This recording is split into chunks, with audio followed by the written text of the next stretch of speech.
These are the answers for the questions on preventing injuries. The first question was identify 2 potential hazards in a swimming pool. So we need to get 2 of these 7 possible answers in the mark scheme. First one we could have said is a slippery or hard, wet, damaged surface. So we could have talked about the surface in or around the pool. Loose fittings or equipment left out on the side of the pool. Too much chlorine can be dangerous, or too many chemicals in the pool, you might have said. Overcrowded pool, so too many swimmers in the pool at the same time is definitely a hazard. The ability or behaviour of other swimmers, so if people are being dangerous, or if you've got beginners or non-swimmers in the pool. The depth of the water, deep waters, dangerous for beginners, shallow waters, dangerous if people are diving in. Or you might have talked about the water, so dirty water, poor water quality, or you could have said litter or debris or waste.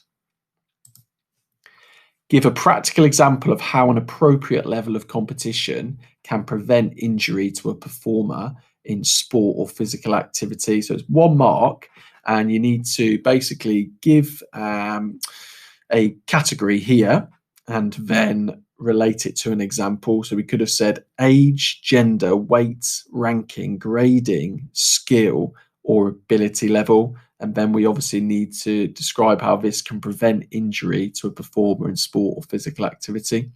So the examples given are that boxing occurs in weight categories. So you won't have a heavyweight boxer fighting against a light boxer. So that obviously makes sense, because if you had somebody who was 100 kilograms fighting somebody who was 60 kilograms, then it's a big advantage for the heavier boxer who can throw punches with more power. So that wouldn't be fair. Secondly, football, less likely to be injured in a tackle if all participants are same or similar age. So yeah, you wouldn't have a 11-year-old playing football with an 18-year-old, because in a tackle situation, it's going to be dangerous and the 11-year-old could get hurt. You could even give an example of people who are much older, so the elderly. You could say a 70-year-old would not be playing football with a 30-year-old, because again, it's not going to be safe, and the 70-year-old could get injured in a tackle.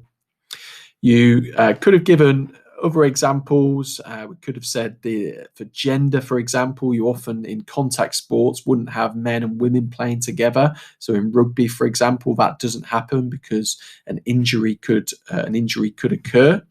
Or you could have talked about the ability level as well.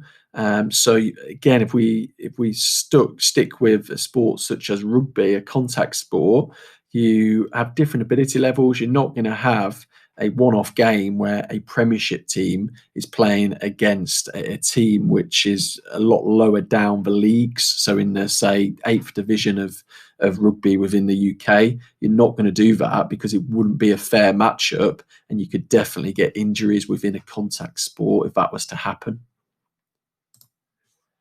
Using a practical example, explain one way correct footwear can minimize the risk of injury in sport or physical activity. So again, we've got a number of examples, but we just need one for 1 mark. So we could have said it can stop you slipping over, for example, spikes in athletics, and you've got to give an example here. Equally, you could have said football boots. You could have said wearing the right trainers for netball or basketball. Prevent blisters when performing if well-fitting. So good-fitting trainers in endurance events or marathon can stop blisters. Protection from impact, so that's a good one. So toe protectors in cricket boots, for example. Provide stability and support for foot and or ankle. So you often see that in basketball, don't you? You also see it sometimes in tennis and some ankle supports, or higher ankle parts of the shoe for support, or even in something like triple jump or high jump, that could be important as well.